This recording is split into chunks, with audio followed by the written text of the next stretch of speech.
Bonjour à tous, ravi de vous retrouver pour ce nouveau numéro du Samedi Politique. Au programme aujourd'hui, on quitte la politique politicienne, on va parler de civilisation, de transcendance et de l'avenir de l'Occident.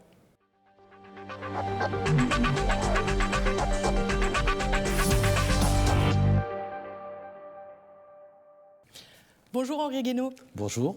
Alors vous êtes ancien conseiller de Nicolas Sarkozy, ancien député et surtout aujourd'hui vous venez nous présenter votre dernier ouvrage, Ils veulent tuer l'Occident chez Odile Jacob. Alors une fois n'est pas coutume, on vous a toujours demandé pour présenter cet ouvrage qui était ce fameux Ils. Eh bien moi je vais vous demander d'abord qui est cet Occident, qu'est-ce que cet Occident que vous décrivez ? Alors, l'Occident dont je parle, ce n'est pas l'Occident géopolitique. L'Occident géopolitique, c'est l'Europe, les États-Unis, enfin l'Europe, l'Amérique du Nord. Et cet Occident géopolitique, il est d'ailleurs aujourd'hui, j'en dis un mot à la fin du livre, il est aujourd'hui en pleine dislocation. C'est pour la première fois au moins depuis la Seconde Guerre mondiale, il explose sous l'effet de la volonté américaine d'installer une forme de condominium américano-chinois. Enfin, l'obsession des États-Unis aujourd'hui, c'est la Chine, et les États-Unis ne veulent plus que des vassaux. Ils ne cherchent même plus à avoir tellement des alliés. Il faut d'ailleurs voir le sort qu'ils font subir à leurs alliés traditionnels du monde anglo-saxon lui-même. C'est-à-dire pas seulement les Allemands, les Français, les Italiens, mais les Anglais, les Canadiens, etc. Donc c'est pas cet Occident-là qui m'intéresse le plus dans ce livre, c'est l'autre Occident, c'est-à-dire à mes yeux le véritable Occident, l'Occident de la civilisation. Il y a une civilisation occidentale et elle englobe d'ailleurs bien plus que l'Europe et les États-Unis et le Canada. À mes yeux, elle englobe aussi la Russie, l'Amérique latine. C'est-à-dire tous ces rameaux qui ont poussé sur un tronc commun qui vient de très loin, qui vient de la Grèce, qui vient des civilisations du croissant fertile et en particulier du judaïsme, qui vient aussi de Rome, de l'héritage romain et enfin du christianisme qui a marqué très profondément la mentalité, l'univers mental, l'univers intellectuel du monde occidental. Alors justement, vous revenez évidemment dans cet ouvrage longuement sur la civilisation, la culture de cet Occident que vous venez de décrire. Vous parlez évidemment, comme vous venez de le rappeler, des racines gréco-latines et de l'influence du christianisme. On entend parfois, notamment chez les Républicains, votre famille de pensée, parler de racines judéo-chrétiennes. Oui. Vous n'utilisez pas ce terme. Alors, je parle du judaïsme et du christianisme. On pourrait parler de racines judéo-chrétiennes, mais il y a une révolution particulière du christianisme. Évidemment, la première révolution religieuse, elle est juive. Voilà, on pourrait même chercher une antériorité dans le zoroastrisme iranien. Bon, mais voilà, donc l'invention du monothéisme, l'invention religieuse du monothéisme, c'est le judaïsme, c'est la Bible. Mais il y a une deuxième révolution qui est absolument essentielle pour l'Occident, qui ne se coupe pas de ses racines bibliques, mais qui est le christianisme. Pourquoi ? Parce que le christianisme, c'est une nouvelle façon d'envisager la question de la transcendance qui va être la grande révolution intellectuelle de l'homme occidental, qui est à la fois philosophique, elle est grecque, elle est platonicienne. Il y a d'ailleurs dans toute la période après ce qu'on a appelé le miracle grec du 5e siècle, toute la période hellénistique, il y a une démarche parallèle d'invention il y a du dieu des Juifs d'un côté, puis il y a le dieu des philosophes de l'autre. C'est une époque où la philosophie et la religion cheminent, sinon ensemble, du moins côte à côte. Elles se rejoindront en grande partie dans les pères de l'Église qui nous ont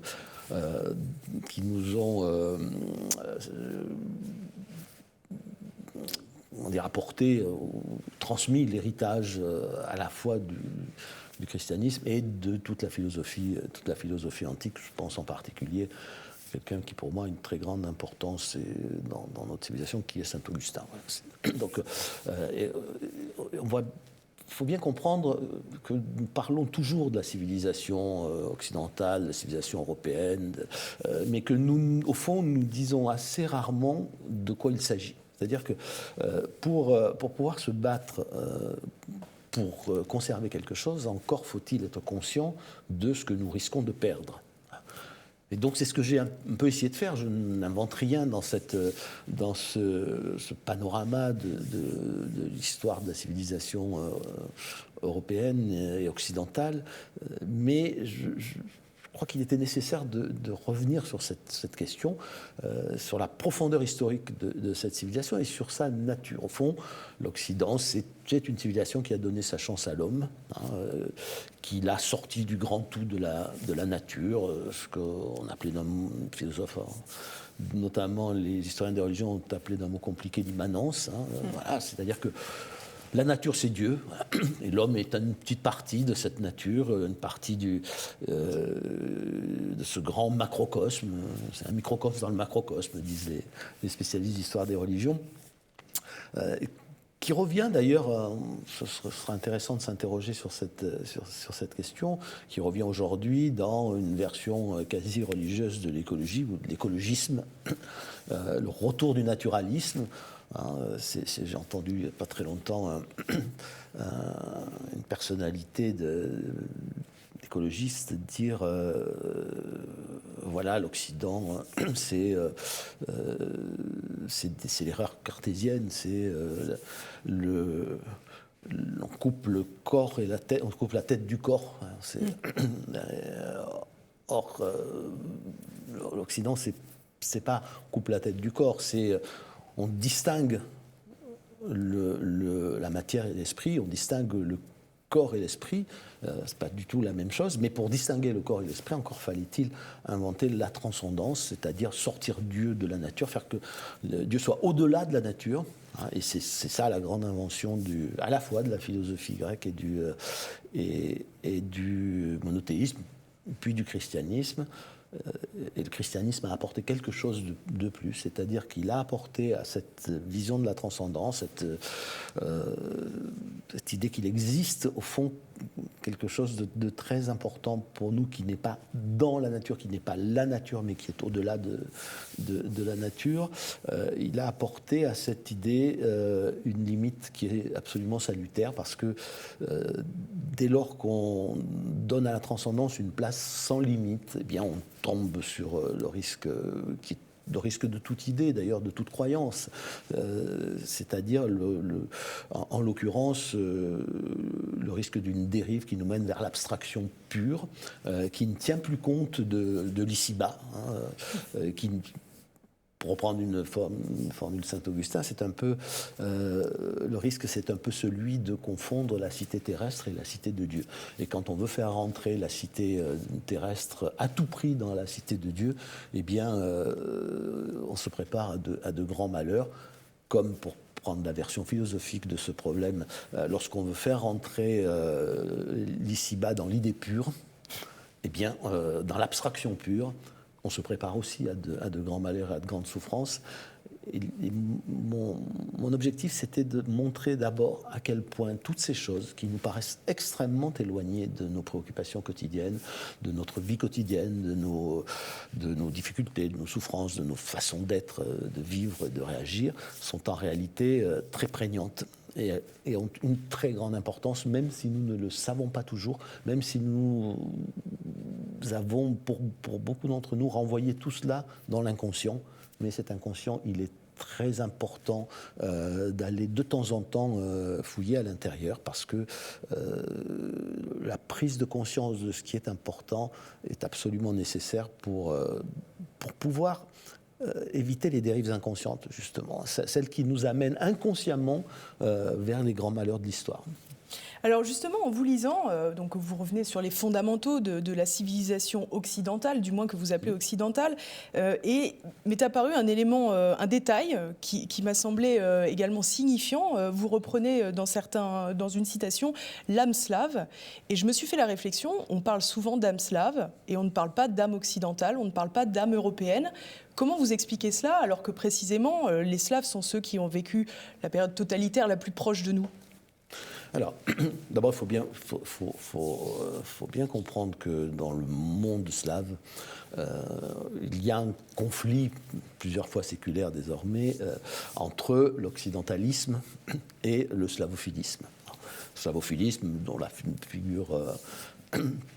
dont les grandes figures sont les écrivains slavophiles du XIXe siècle, et fait moins de place à la raison que ne le fait l'Occident. Donc, on parle plus facilement d'âme slave parce que, pour désigner une forme de sentimentalisme slave, hein, voilà. Mais le monde russe. Pour faire simple, est un monde qui s'est construit au croisement au métissage entre cette âme slave qui fait beaucoup de place au sentiment et à l'émotion, et le croisement de cette âme et de cet occidentalisme qui a apporté, encore une fois, une idée de la raison pure, de la raison transcendante, de ces universaux transcendants qui font la marque de l'homme occidental. C'est un mélange, mais je crois qu'on aurait tort cependant de négliger ce concept d'âme. Ce qui me frappe beaucoup, c'est que quand on parle de l'âme slave, je ne sais pas du tout le sens dans lequel je l'emploie, mais j'emploie ce mot, on a tendance à l'employer d'une façon un peu péjorative. L'âme, c'est quelque chose, au fond, d'irrationnel qui appartient à l'émotionnel, au sentimentalisme, et qui ne se définit pas. C'est un autre des aspects que j'aborde dans ce livre. Il y a beaucoup de mots que nous employons et qui ne se définissent pas, mais qui pour autant ont une très grande importance. Et l'âme est quelque chose qui ne se définit pas, mais qui a une très grande importance. Et il y a en réalité une âme occidentale, une âme européenne, une âme française. Ce n'est du mot de Renan. Hein, c'est étonnant justement qu'il n'y ait pas cette expression figée. Mais je pense que ça tient à l'histoire intellectuelle de l'Occident et à la volonté permanente, parfois excessive, d'opposer toujours la raison au sentiment. Or, l'Occident n'a quelque chose d'humain que parce que, en réalité, il a, dans sa tradition intellectuelle, su mêler le sentiment et la raison. Je vais prendre un exemple, le début des mémoires de guerre du général de Gaulle à propos de la France. Il dit « Toute ma vie, je me suis fait une certaine idée de la France. Le sentiment me l'inspire autant que la raison. » Et au fond, c'est ça l'Occident, c'est cette volonté non pas de tenir en même temps les deux bouts, l'un du sentiment, l'autre de la raison, mais de construire une pensée dialectique, pardon de ce mot encore un peu compliqué, entre le sentiment et la raison, comme entre l'ici-bas et l'au-delà. C'est la dialectique, c'est cette acceptation des contraires et la volonté de les dépasser, hein, dans une synthèse toujours à refaire d'ailleurs. C'est cet aller-retour permanent entre deux contraires. Or, rien n'est plus contraire que l'humain et le divin, par exemple. Et pourtant, l'Occident s'est construit sur la dialectique de l'humain et du divin. Et pour en revenir au christianisme, c'est pour moi l'un des grands apports intellectuels du christianisme. Je laisse de côté volontairement les questions au fond dogmatiques et strictement religieuses, mais il faut regarder aussi le christianisme, croyant ou non croyant, que nous soyons l'un ou l'autre, il faut le regarder sous l'angle de l'héritage de civilisation, ce qu'il a imprimé en nous, en chacun d'entre nous, et au cœur de cet héritage, il y a la Trinité. Voilà, le mystère de la Trinité. Alors, ça paraît dépassé, paraît totalement désuet, encore une fois très loin de ce que nous sommes aujourd'hui, et de ce que la plupart des gens pensent ou croient. Et en réalité, pendant des millénaires, le mystère de la Trinité nous a appris la transcendance et les limites de la transcendance, nous a appris à aller de l'humanité du Christ à la transcendance divine, nous a appris l'importance de l'un et du multiple, de la dialectique de l'un et du multiple. Et contrairement à des religions monothéistes, je pense à l'islam par exemple, qui concentrent la transcendance en un seul point, qui en font quelque chose de tellement concentré, de tellement puissant qu'elle englobe le monde, elle englobe la société, qu'il n'y a même plus de distinction entre, encore une fois, l'ici-bas et l'au-delà, entre la société humaine et le ciel des idées, pour faire simple, qui fait qu'il n'y a plus de distinction des plans, il n'y a plus effectivement la nature et l'esprit, l'âme et le corps. Bon. Eh bien, la Trinité nous a appris, nous a imprégné de cette idée, nous a appris à penser ce rapport de l'un et du multiple et cette distinction des plans. C'est inexplicable au sens de la raison, mais ça a éduqué notre raison. Voilà, et quand nous perdons de vue cet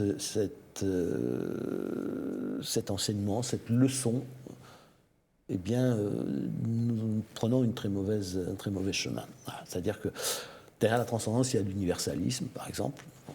Si vous laissez la transcendance dériver et l'universalisme dériver, eh bien, vous tombez sur, je prends un exemple très contemporain, par exemple, le devoir d'ingérence, c'est le fruit d'un universalisme à la dérive, c'est-à-dire cette idée que... L'idéologie des droits de l'homme.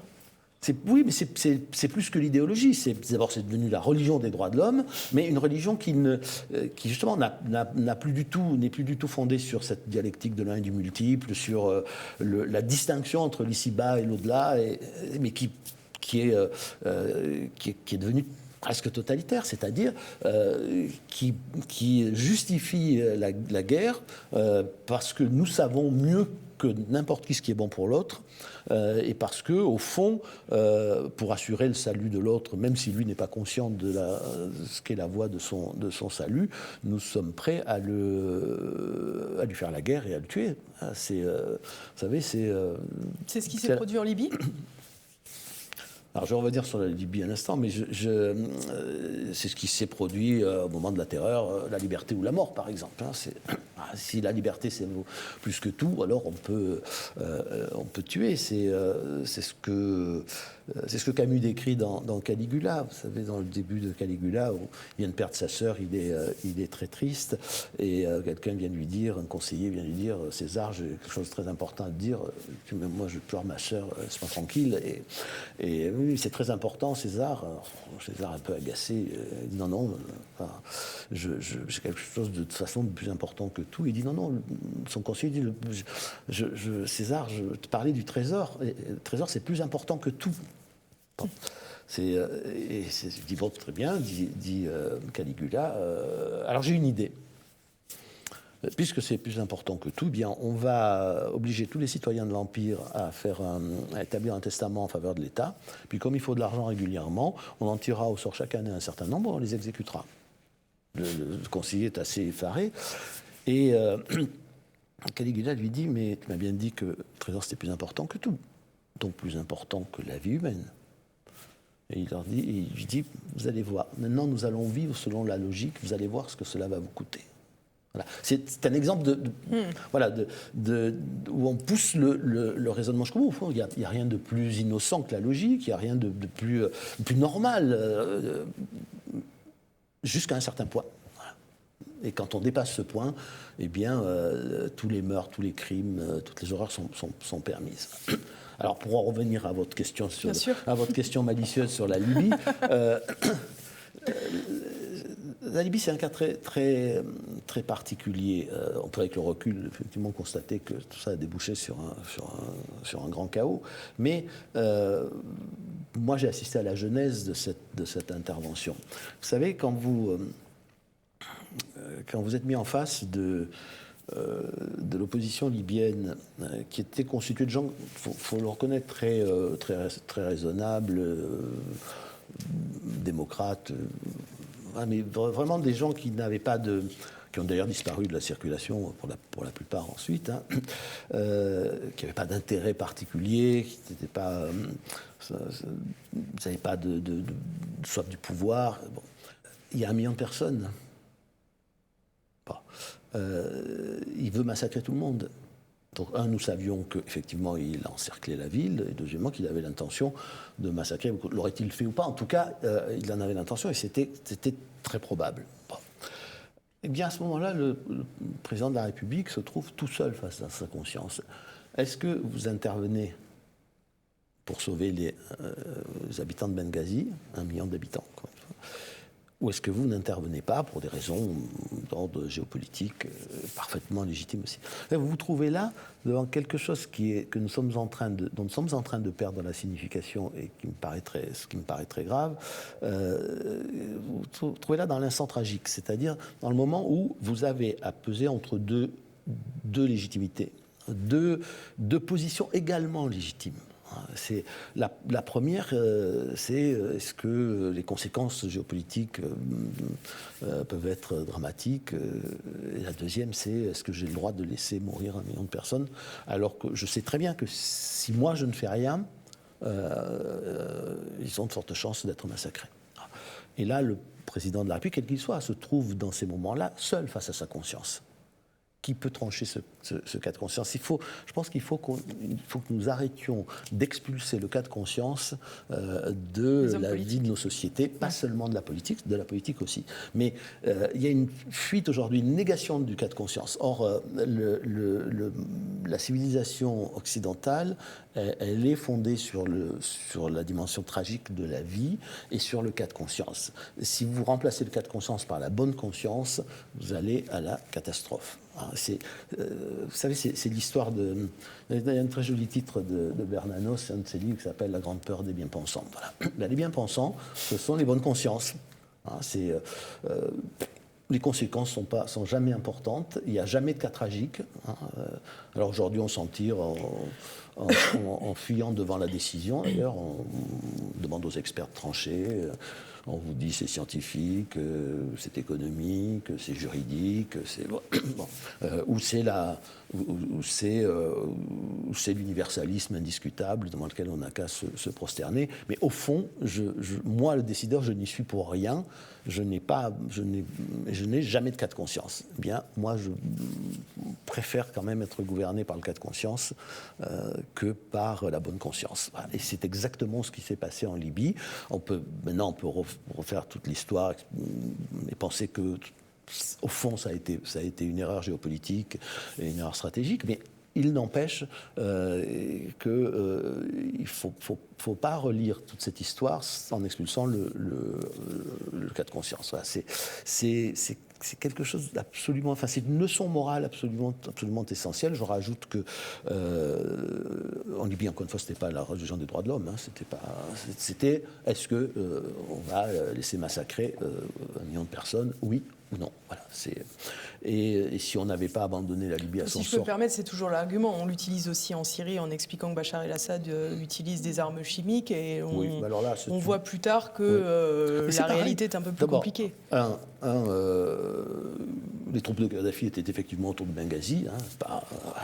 Les armes chimiques, l'utilisation des armes chimiques de Bachar el-Assad mérite une discussion plus approfondie. Sans doute, le régime a des stocks d'armes chimiques, sans doute les a-t-il utilisées à certains moments, mais peut-être pas autant de fois qu'on l'a dit. En tout cas, il reste une zone d'incertitude très très grande, mais c'est la même chose. C'est-à-dire que face à la Syrie, la question est est-ce qu'on laisse une partie de la population massacrée par le régime, gazée, etc., ou bien est-ce qu'on introduit le chaos dans une situation qui est qui est alors différente de celle de la Libye, c'est-à-dire il y a 3 communautés en Syrie.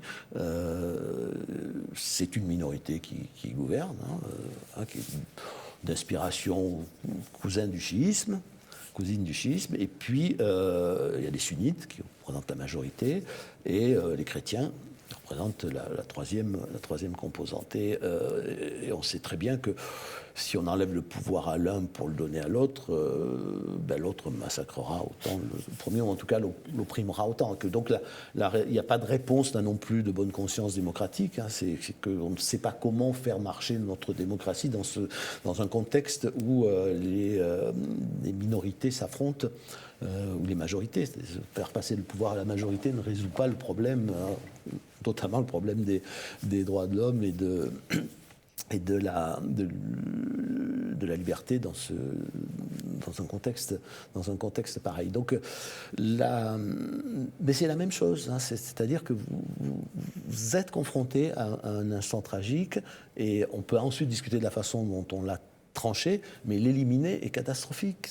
Or, c'était ceux qui relisent l'histoire de la Libye, en éliminant l'instant tragique et le cas de conscience, tout simplement, ont autant de tort que ceux qui éliminent le cas de conscience dans le cas de la Syrie, considèrent que c'est très simple, il suffit de faire sauter le régime et d'organiser des élections libres qui amèneront au pouvoir une majorité dont on peut penser qu'elle sera aussi opprimante que les autres. Donc il faut trouver d'autres solutions.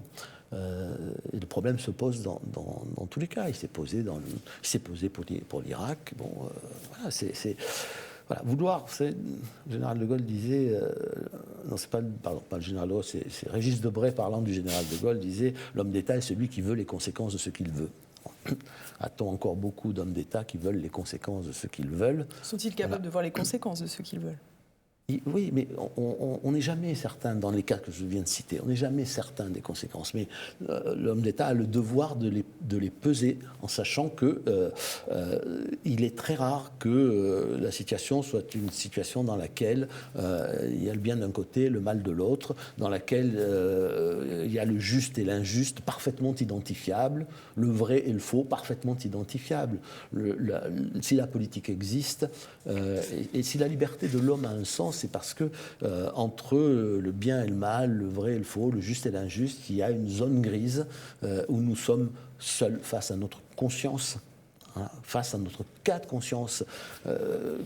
Quand Churchill décide d'aller négocier avec Staline, on ne peut pas le soupçonner d'avoir cédé à la fascination pour Staline, ni d'être devenu d'un seul coup pro-communiste et stalinien. Enfin, il le fait parce qu'il a pesé en conscience, et on peut lui reprocher, mais il a pesé en conscience les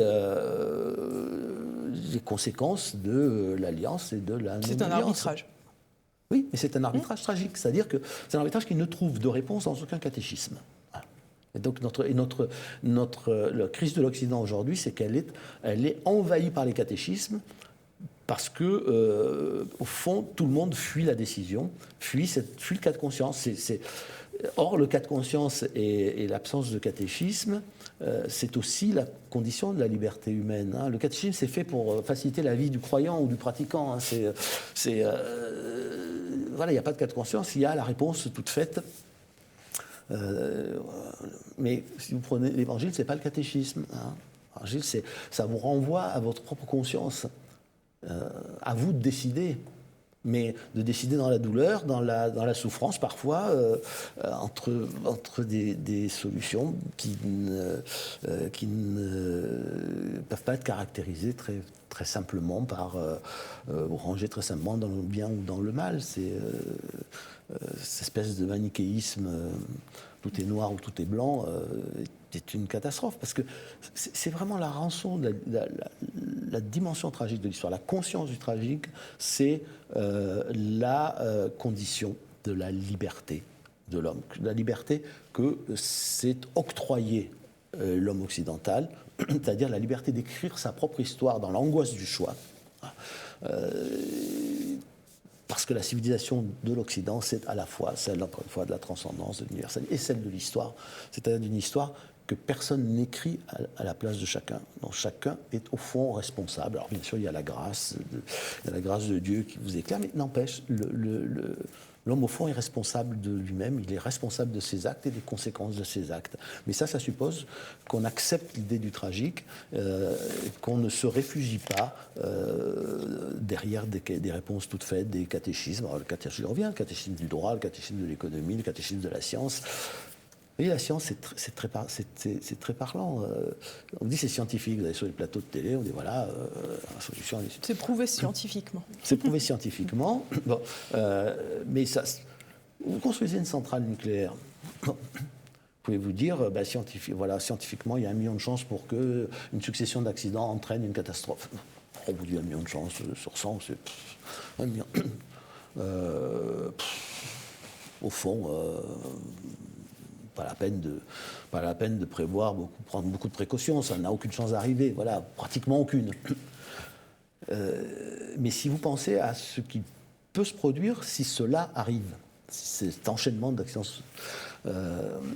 est réalisé, alors vous êtes en face d'un problème moral, malgré la faible probabilité, ou l'infime probabilité que cela arrive.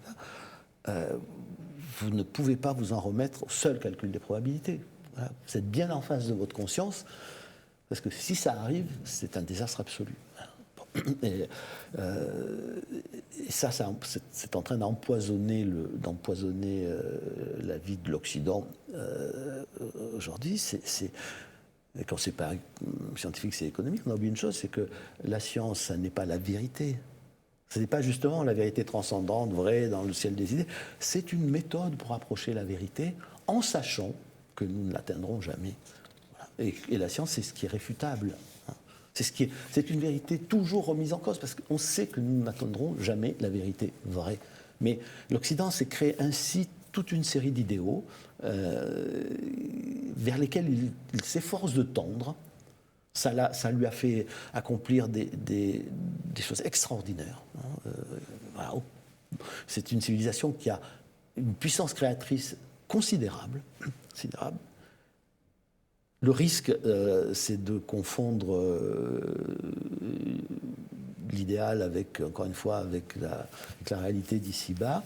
La grande chance, c'est de savoir que tout en essayant de tendre vers ces idéaux, on ne les atteindra pas. Voilà. C'est un effort sur soi-même très, très important. Et chaque fois qu'on a oublié qu'on ne les atteindrait pas, que l'idéal, il appartenait encore une fois au ciel des idées ou à Dieu lui-même. Imaginez que vous vouliez faire une société qu'avec des saints, vous allez massacrer beaucoup de gens pour qu'il ne reste plus que des saints. Voilà, c'est ça qui est vraiment très, très important quand on va fouiller un peu l'univers mental, souvent inconscient de notre civilisation. Et comme nous l'avons perdu, eh bien nous sommes partis à la dérive, une fois encore dans notre histoire. Peut-être pour la première fois dans une double dérive, c'est-à-dire la dérive de l'universel. Religion du droit, religion de l'économie, religion de la science, religion du relativisme. Vous parlez d'idéologie aussi, du bougisme. Oui, c'est fait d'ailleurs penser à l'avant-dernier livre de François-Xavier Bellamy. Oui, alors c'est pas lui qui a inventé le bougisme. Non, j'entends bien, mais cette notion de vitesse, de courir, de bouger, alors, d'abord, quand on va... Il y a deux choses à considérer. La première, c'est que dans toutes ces dérives à la fois de l'universalisme, mais aussi du particularisme, du naturalisme qui revient au galop. La dernière fois qu'il est revenu au galop, c'était en Allemagne dans les années 30. Il faut se rappeler, là aussi, c'est bien la nature, mais la nature, c'est impitoyable. Il faut faire très attention à ce qu'on en fait. Il y a deux choses à considérer. D'une part, donc cette dérive de la religion de la religion de la mobilité. Oui, c'est ça. Au fond, c'est encore une dérive de l'universalisme. On va tous être pareils, il faut bouger, il faut se déraciner. C'est la coupure de ce qui nous enracine ici-bas. Et dans cette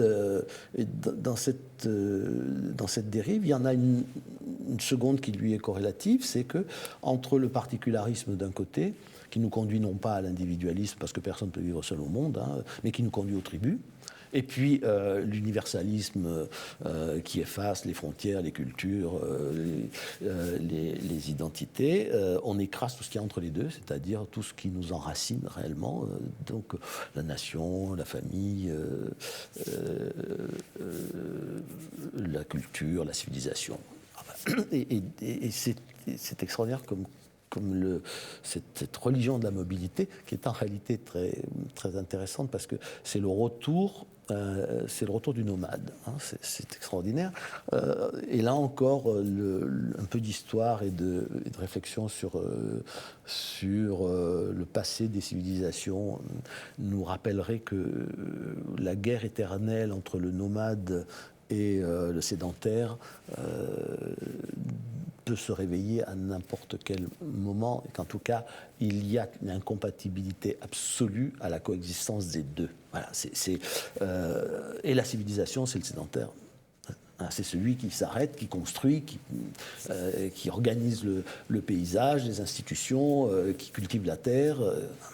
Le nomade, lui, il parcourt les territoires en les pillant, il vit du pillage partout où il passe.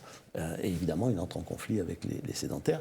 Et aujourd'hui, il y a une espèce de valorisation du nomadisme qui est assez extravagante. C'est comme le retour du naturalisme. Voyez, on va ressortir beaucoup de choses qui nous ont déjà coûté, enfin, dont l'histoire nous apprend qu'elles sont extrêmement dangereuses. Voilà. Et puis à quoi, enfin, quel serait ce monde où nous serions tous pareils? Quel serait ce monde où plus personne ne serait enraciné dans quoi que ce soit? Bien sûr, c'est mieux la société ouverte que la société fermée, en tout cas à mes yeux. C'est-à-dire, c'est mieux d'échanger, c'est mieux de partager. Mais entre partager et vous dire votre seul, et dire à nos enfants votre seul avenir est de partir, partez. C'est l'injonction du monde moderne, partez. Ce qui veut dire en fait, nous n'avons plus rien à vous offrir. Allez donc voir ailleurs.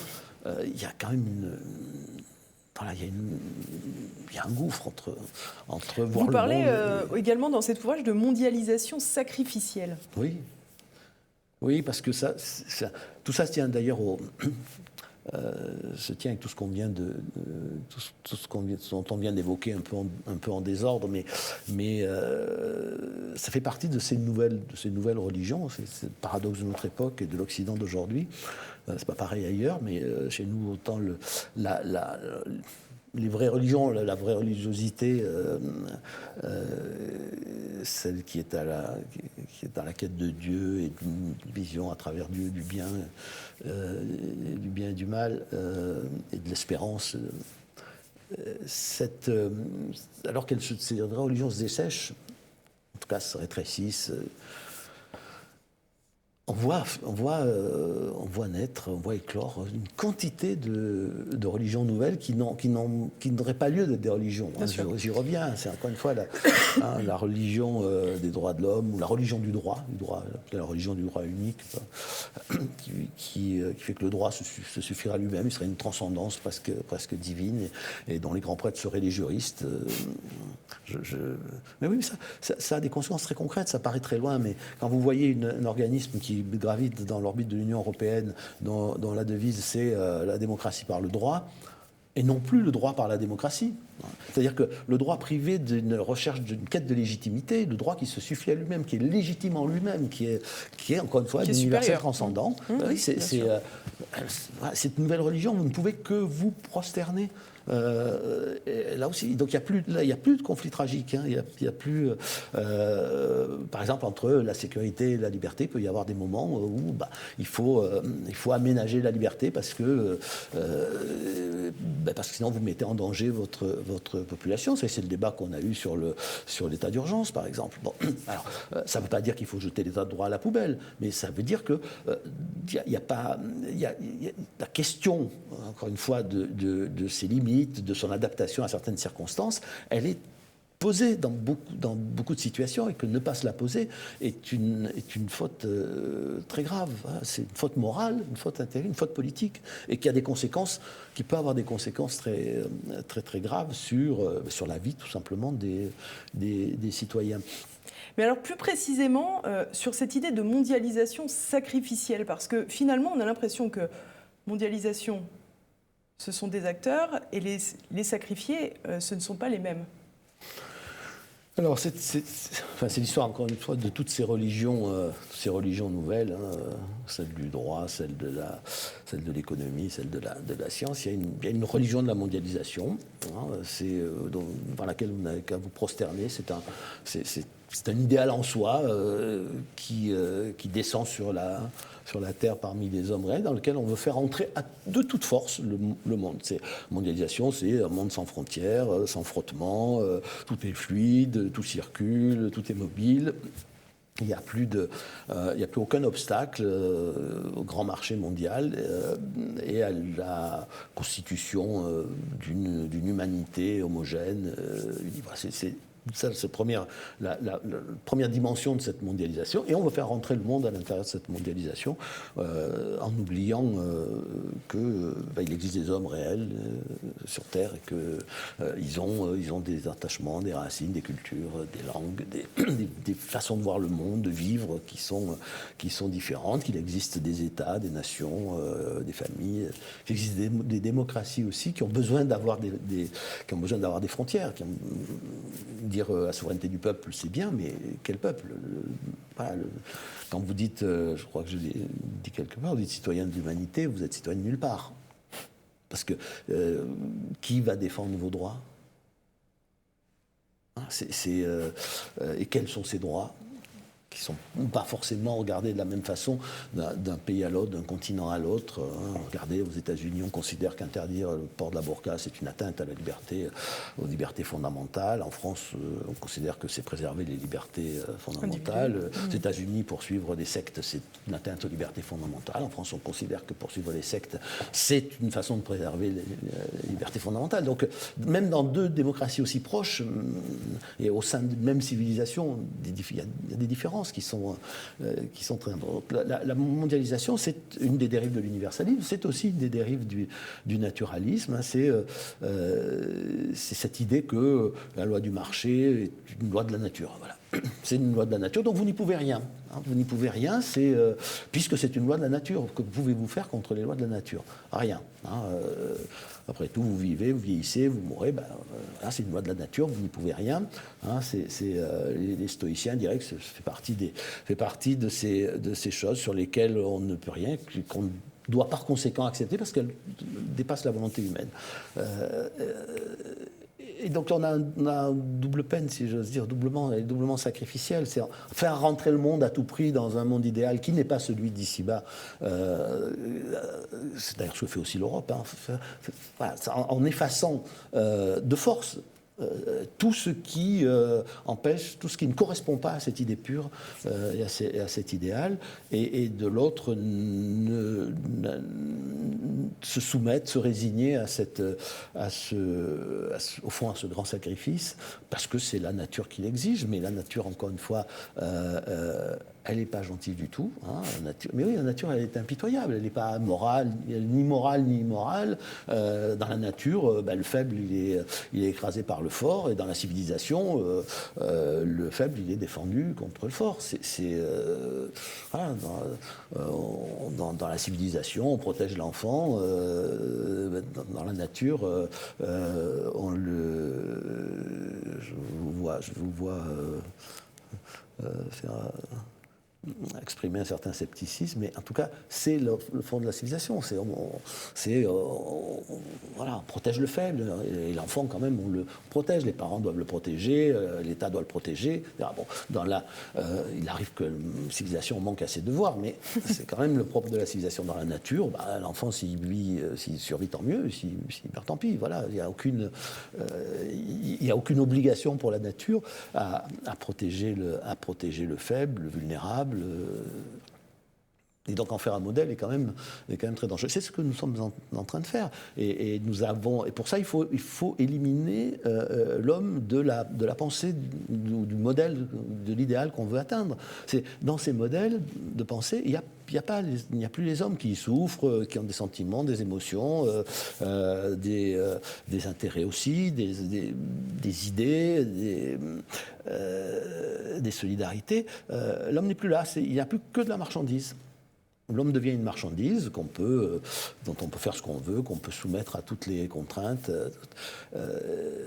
Et ce dérapage, il date la fin des années 70, début des années 80. C'est pas fait par la force des choses, contrairement à ce qu'on raconte. C'est-à-dire, c'est pas la nature des choses qui nous l'a imposé. C'est un choix délibéré, idéologique, politique, qui a été celui d'ouvrir sans aucune précaution les frontières économiques et les échanges économiques de l'Occident. Et c'est un choix qui est fait par l'Occident.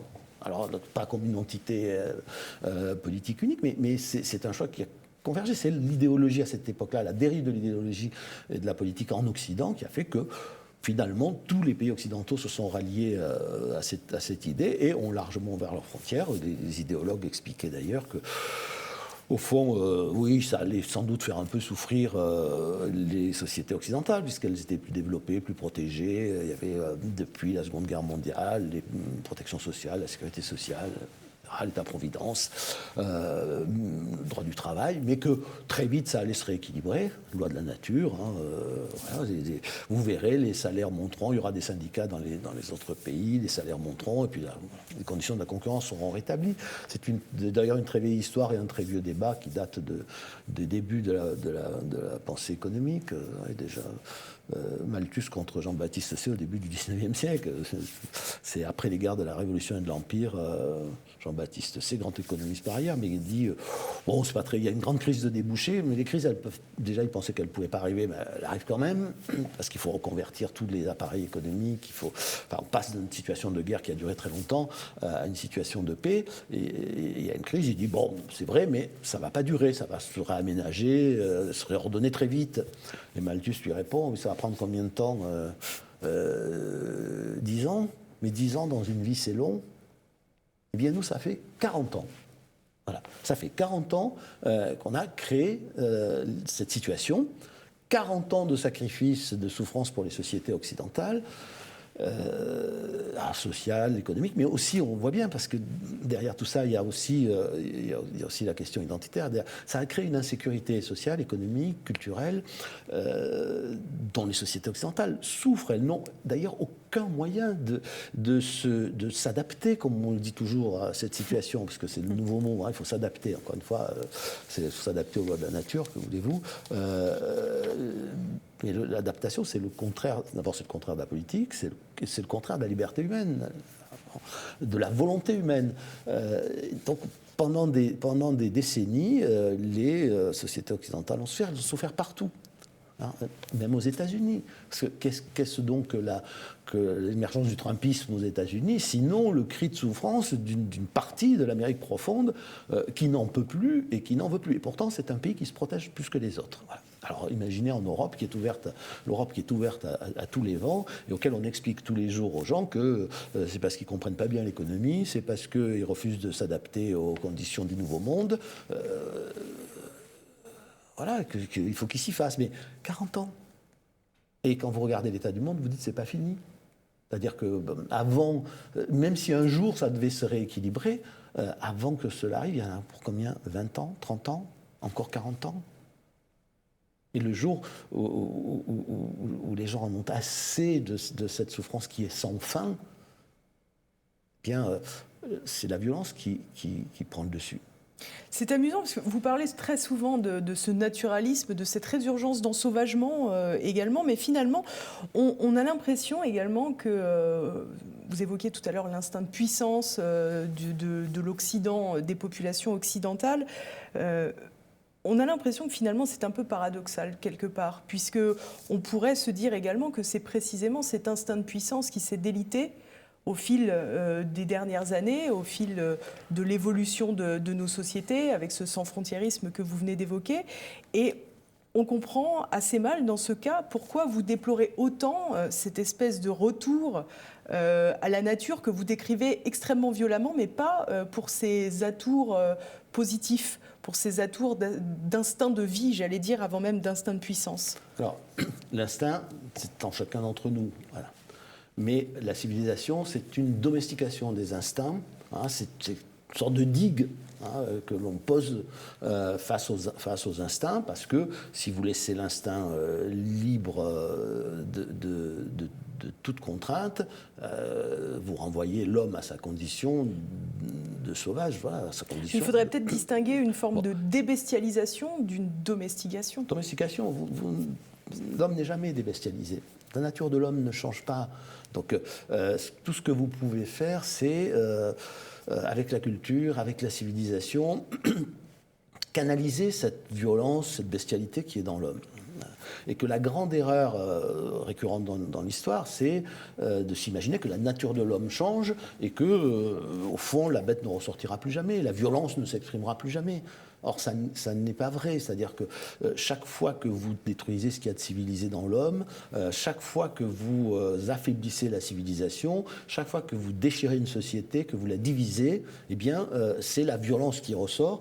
Et la société, elle recherche les conditions, à rétablir les conditions de son existence par la violence, même très souvent par la violence sanglante. Je ne reviens pas sur les thèses de René Girard, mais qui sont intéressantes parce qu'il exhume quelque chose qui est très vrai, qui est cette violence inhérente à l'homme et face à laquelle nous n'avons au fond pas d'autres armes que la religion, la culture, la morale partagée, enfin la civilisation, voilà, avec toutes ces composantes, toutes ces dimensions. Ce qui me frappe, c'est que c'est déjà arrivé dans l'histoire. Hein, on peut regarder la guerre de 14, par exemple, comme le choc des nationalismes. On peut aussi la regarder comme la réponse à des divisions très profondes, à des déchirements de la société au XIXe siècle.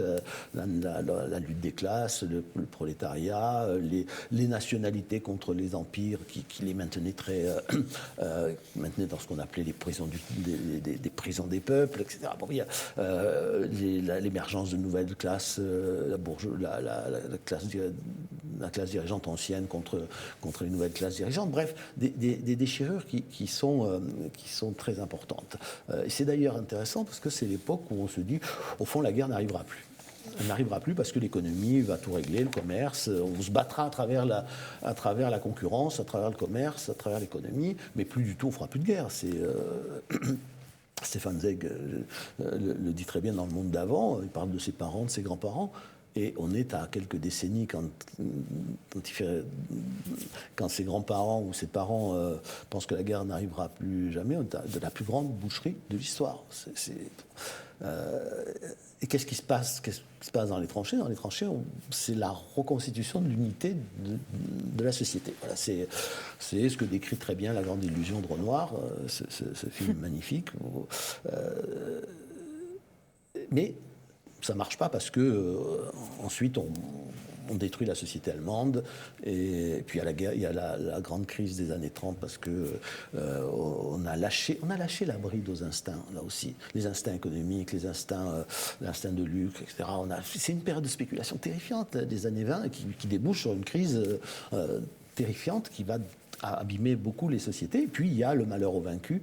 Hein, là encore, c'est l'instinct qui l'emporte vraiment sur toute autre considération. On veut abaisser le vaincu et on fait tellement souffrir la société allemande qu'à un moment donné, cette souffrance combinée à la souffrance économique, elle va se tourner vers ce qu'il y a de pire. Voilà, c'est parce que alors pour le coup, le nazisme, c'est un retour de l'instinct. Hein. Voilà. Comme aujourd'hui, si vous voulez, la finance est un retour de l'instinct. Donc, l'instinct de prédation. L'instinct de prédation, l'instinct de possession, l'instinct de lucre, l'instinct. Voilà. Alors l'instinct, il n'est grand et il n'est important pour l'homme, évidemment, que s'il est canalisé, s'il est contenu. Vous savez, c'est comme la passion dans la tragédie, mais Au fond, faut relire avec beaucoup d'attention La naissance de la tragédie de Nietzsche. Il y a deux pôles. Hein. Il y a ce qu'il appelle pôle apollinien, c'est-à-dire Apollon, qui est un dieu au fond de la lumière, de la raison. Et puis de l'autre côté, il y a l'instinct, la nature qu'il faut. Il dit, Apollon, il est là pour guérir le regard blessé par quand il va voir ce qu'il y a dans la nature de l'homme. Hein, voilà, parce que ce qu'il y a dans la nature de l'homme, c'est la nature, c'est-à-dire quelque chose d'impitoyable. Et donc, si vous arrivez à canaliser l'un par l'autre, vous obtenez quelque chose de magnifique. Mais si vous ne les canalisez plus, soit parce que l'excès de raison va tellement opprimer l'instinct que l'instinct va se venger, soit parce qu'il n'y a plus de raison, plus de civilisation, rien de civilisé dans l'homme, enfin en tout cas on l'a affaibli tellement. Voilà. Mais le risque est toujours que la bête ressorte. Voilà, on parle pas, c'est pas pour moi une question politique, hein, mais c'est le danger de voir ressortir les instincts sauvages de l'homme. Nous l'avons vu en 14, 18, nous l'avons vu dans les années 30, et bien d'autres fois dans l'histoire. Hein, c'est pas, ma grande crainte et qu'aujourd'hui nous soyons une fois de plus au bord de ce précipice de violence, au moment où ayant tellement affaibli ce qu'il y a de civilisé dans l'homme, et dans l'homme occidental en particulier, puisque c'est le sujet auquel je m'intéresse, nous voyons ressortir la sauvagerie. Et c'est toujours un miracle d'ailleurs que plongé dans un univers sauvage, l'homme finalement, tous les hommes ne deviennent pas sauvages. Comment se fait-il, c'est un miracle, que tous les combattants de 14 ne soient pas devenus des sauvages? Comment se fait-il que dans la crise des années 30 et la Seconde Guerre mondiale, toutes les populations d'Europe ne soient pas converties à la sauvagerie? C'est un miracle. Il y a une part d'humanité qui, au dernier moment, a crié qu'elle ne voulait pas mourir. C'est très intéressant de voir ce qui se passe dans la résistance, dans la France libre, dans les engagements, de voir des poètes, des écrivains, des philosophes s'engager et continuer à être poète, philosophe, écrivain, même dans le combat. Raconte une histoire qui est très connue, hein, celle des femmes françaises qu'Auschwitz qu'on destine aux expériences, d'ailleurs pour la plupart du docteur Mengele, et qui crée une chorale, voilà, au milieu du camp. Bon. Et ça, c'est cette part d'humanité qui ne veut pas mourir. Donc la question aujourd'hui est celle-ci, c'est est-ce que nous sommes encore, est-ce que nous créons encore nous générons encore des types humains, des caractères qui pourront crier aussi fort que leur part d'humanité ne veut pas mourir, ce type d'hommes, de femmes. Bon. Et est-ce que nous avons conscience que nous pouvons nous retrouver encore au bord de ce gouffre? Et est-ce que nous avons bien conscience que si nous nous en sommes tirés, je veux dire, si l'homme civilisé s'en est tiré à chaque fois, c'est quelque chose de presque miraculeux, et que il faut pas se dire ni ça n'arrivera plus, ni c'est pas grave, parce que au fond on s'en est toujours sorti. Et tout le monde s'en est pas sorti. Voilà, je ne sais pas ce que sera demain, mais si on pouvait s'éviter cette période de violence, violence mimétique, comme dit René Girard, cette épidémie de violence qui brusquement prend les gens les plus raisonnables et en fait des sauvages, hein, ce serait quand même beaucoup mieux. Regardez la Révolution française. Vous aviez des gens très civilisés, modérés, raisonnables, qui du jour au lendemain sont devenus des sauvages. Et puis qui ont cessé d'être des sauvages, ensuite sont revenus dans la société. Mais entre-temps, ils réclamaient du sang, ils allaient égorger les gens dans les prisons, ils relaient à mort sur le passage des condamnés à la guillotine. Est-ce que nous avons bien conscience que cela peut encore nous arriver et que nous n'en sommes peut-être pas loin à force d'abîmer l'homme, à force d'abîmer ce qu'il y a de plus beau et de plus grand dans l'homme. Voilà, c'est à force de penser que dans notre société, tout ce qui n'a pas un prix sur un marché, tout ce qui n'a un prix en argent ne vaut rien. Voilà, or, il y a des choses qui valent beaucoup et qui ne se vendent pas sur un marché. Merci beaucoup Henri Guénaud. Je rappelle cet ouvrage, Ils veulent tuer l'Occident, chez Odile Jacob. Merci beaucoup d'avoir été avec nous sur TV Liberté. Merci.